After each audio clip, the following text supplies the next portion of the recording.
Well, I'm very pleased to be here, very proud to receive this support from Planned Parenthood and all their friends and partners. And I'm going to be brief in my remarks, but let me just say this, that when Governor Kasich was elected in 2010, his theme and his argument to the voters was almost entirely based around the fact that Ohio needed to be doing better economically.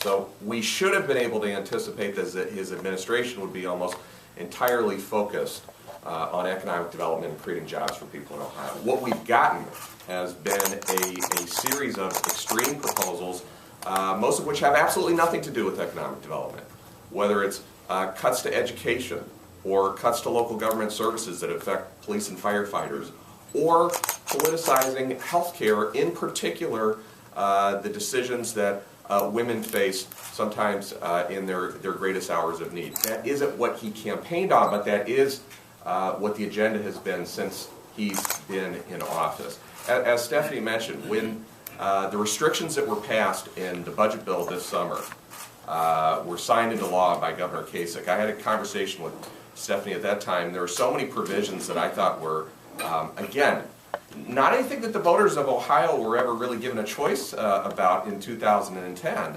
And some of them it just make absolutely no logical sense at all. And she mentioned the gag rule when it comes to rape crisis centers. That's something that I had experience with because when I was a county prosecutor, I sometimes dealt with the victims of sexual assault. And I cannot imagine that the people of Ohio, or in particular the women of Ohio, knew that they were voting for someone who was literally going to insert themselves between the relationship between the victim of a sexual assault and their counselor, but that is what has happened. And it's so ironic and I think so hypocritical that on the national level, some candidates are saying on the conservative side of the spectrum are saying that government shouldn't be involved in healthcare decisions, and yet here in Ohio they are inserting themselves between a woman and her doctor in the most private and sensitive areas of their life. And again, it's not anything that people were really signing up for when Governor Kasich was elected in the first place, which is why they put it into a budget bill and didn't really allow any free and fair debate. Well, the good news is the electoral process now allows there to be a free and fair debate. And we're going to have a lot of discussion about these issues in the next 9 or 10 months. And that was a discussion that people were denied back in 2010 because Governor Kasich kept those views under wraps, and they were denied it again during the budget process when these provisions were slipped into a budget bill, and we didn't really allow the legislature to have the full and free debate that women in Ohio in particular deserve. As I said the other day when I introduced Sharen Neuhardt as my running mate, I know that it sometimes frustrates our opponents when we talk so much about women's rights and the way that they've been restricted under this governor. But as I said at that time, and I will say again, I have a very simple and direct proposal to make to Governor Kasich. I will stop talking about women's rights when he stops trying to restrict women's rights, period. And if he will follow that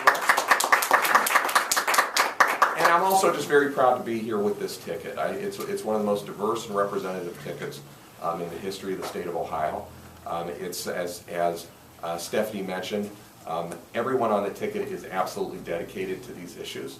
And we're absolutely determined to make sure that the voters in Ohio are given a very clear choice on this issue in particular.